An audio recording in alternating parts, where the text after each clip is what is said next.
Hey Heart fans, thank you so much for tuning into this video today. I am so excited you're here. Before we get started, I'm doing commissions now. That means I do drawings just for you. If you guys want me to do you a custom drawing, maybe you with your favorite superhero, or maybe you with one of my characters, or any other character that you could think of, click the link down below. Me doing drawings for you. It's gonna be awesome.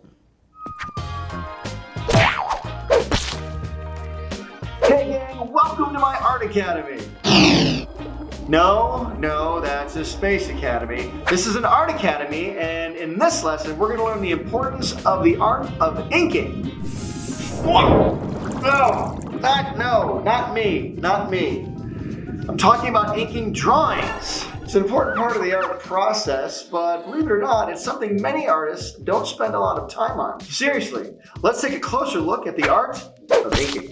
If you're an artist that has been paying attention most of your life, you've seen examples of inking, well, everywhere. From comic strips in the daily newspaper. That's right, I said newspaper. It's an ancient form of communication that people used to use to talk to each other and tell funny stories. Now people use it to line their bird cages and start fires. To superheroes in comic books, to cell work in classic animated films, the art of inking has been around for a long time. Now, inking isn't something that an artist has to learn. In fact, nothing in art is something that you have to learn, but why not learn it?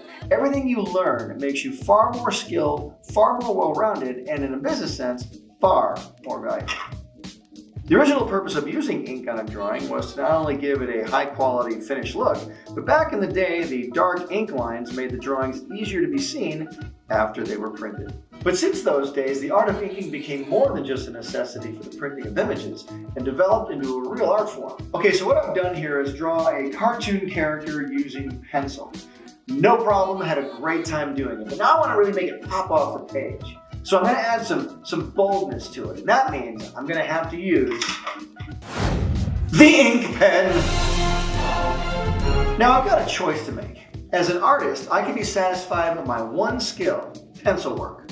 Not a bad skill to have. But now I'm going to begin to add ink to my drawing. And once I get good at it, I'll be a far more well-rounded and valuable artist. And guess what? I will have another skill I can use. You know, like nunchuck skills, bow hunting skills, computer hacking skills. But I'm drawing traditionally. That means I've got a pencil drawing, and I'm going to put ink on top of it. That can be scary. Spooky, scary skeletons. What if I mess up my super awesome drawing? Well, before I put ink on top of this drawing I've worked so hard on, I'm going to practice on another sheet of paper. But which pen? The ballpoint, the marker, the fine point ink pen, the brush pen, the calligraphy pen? I mean, these come in all shapes and sizes, and each one gives a completely different line. Thick to thin, swooping and swirling, hatching and scratching, straight, curved, slick, dry. Each pen takes practice and patience. For the purposes of this lesson, I've drawn several different pencil sketches. Let's take a look at what each one of these lines looks like on top of these drawings.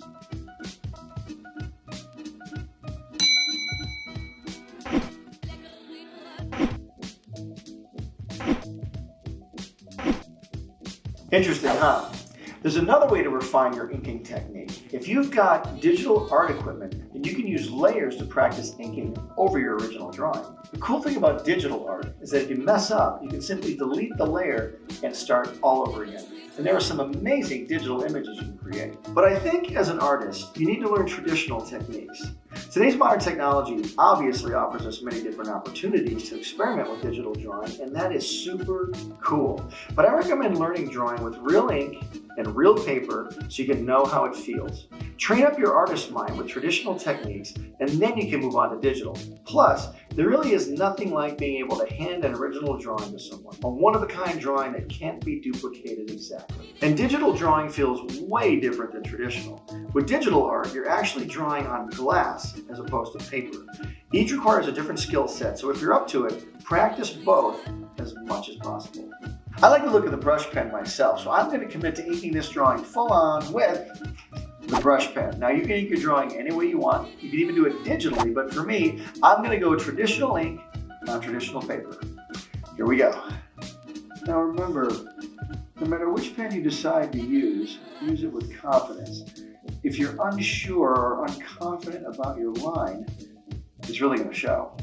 You won't be unsure if you're practiced. You'll be confident and ready. So make sure you practice line work with your pen over and over and over and over some more. Once you're confident, you can turn out a really cool drawing.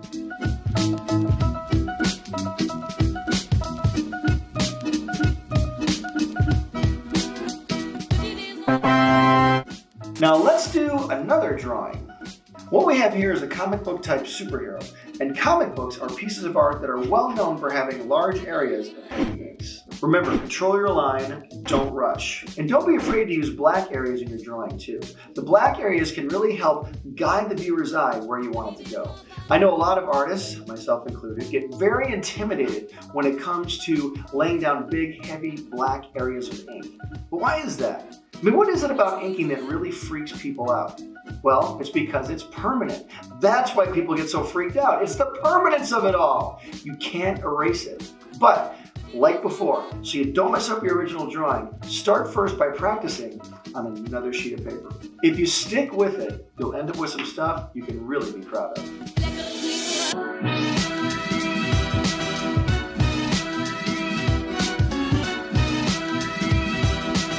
Okay, now let's do one more drawing, but this one a bit more slowly so you can see the techniques that I'm using as I ink. That way, you'll be able to apply those same techniques to your drawings in the future.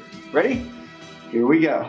Okay, let's go, and I'll begin by using pencil. Oh my gosh, a pencil? Yes, a pencil. We're using a pencil so we can lay out the character that we want to draw. I'm drawing a character I created a long time ago. He's kind of a semi-human dragon warrior character. He is a good guy. I want to make sure you know he's a good guy. he's a good guy with a dragon face. He's always a very he's in very intense moments. So he's a very intense warrior, and I'm just going to draw this guy out. Using pencil is a lot of fun because it does help you kind of plan out where you're going to put your ink. You can shade in the darker areas with the pencil. You can sort of test and see if they work. If you don't like the pencil, it's much easier to erase, obviously, than ink from a pen.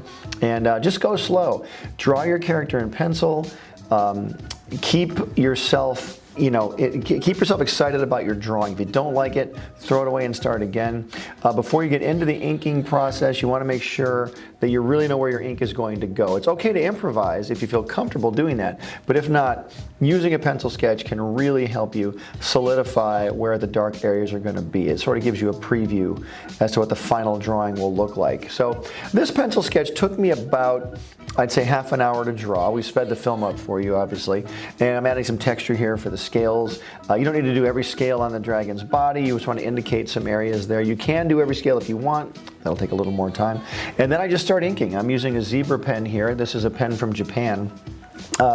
It's a very cheap pen. It's not very expensive at all, but it really provides a great line. It's got like a paintbrush tip on it, and you can do thick and thin lines depending on how much pressure you put on the pen. And so I'm using a blank piece of paper here as well to rest my hand. I'm right-handed, so I rest my hand on the drawing. I don't want to smear the pencil though, so the blank sheet of paper really helps to guard the pencil areas from any oil or stuff from my skin that might smear the pencil drawing. So yeah, so now I'm just going over the drawing, just having a great time. This whole process took about maybe an hour to ink this drawing, I think, to get through the whole thing. And I'm using a variety of pens. I'm using Sharpies that have a fine tip. I'm using the zebra pen that gives me a variety of thicknesses. I even use a wide tip Sharpie too to get some of the heavier black areas. Just, you really want to be able to fill those areas in, and go slowly. If you're not confident with your line, that's fine. It's a learning process. Do not rush. Just because this process is a bit sped up here doesn't mean you have to rush. I'm just doing this to save time, to kind of give you an indication of the overall experience of drawing this. So yeah, just fill in your shaded areas, see if they work.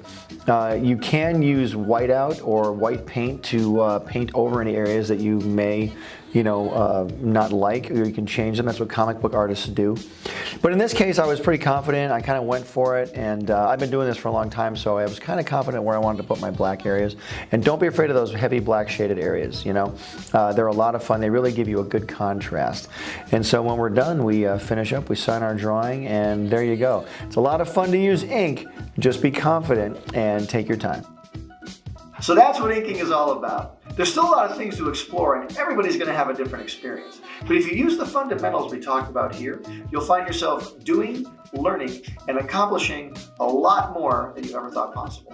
Remember, it's all up to you and your level of commitment. Don't forget, practice, test each line weight, each line thickness. Don't be afraid to use heavy black inks in certain areas. As an artist, our job is to be bold, courageous, most of all, inspiring. And don't forget, art gives you power. Use it wisely. Whoa!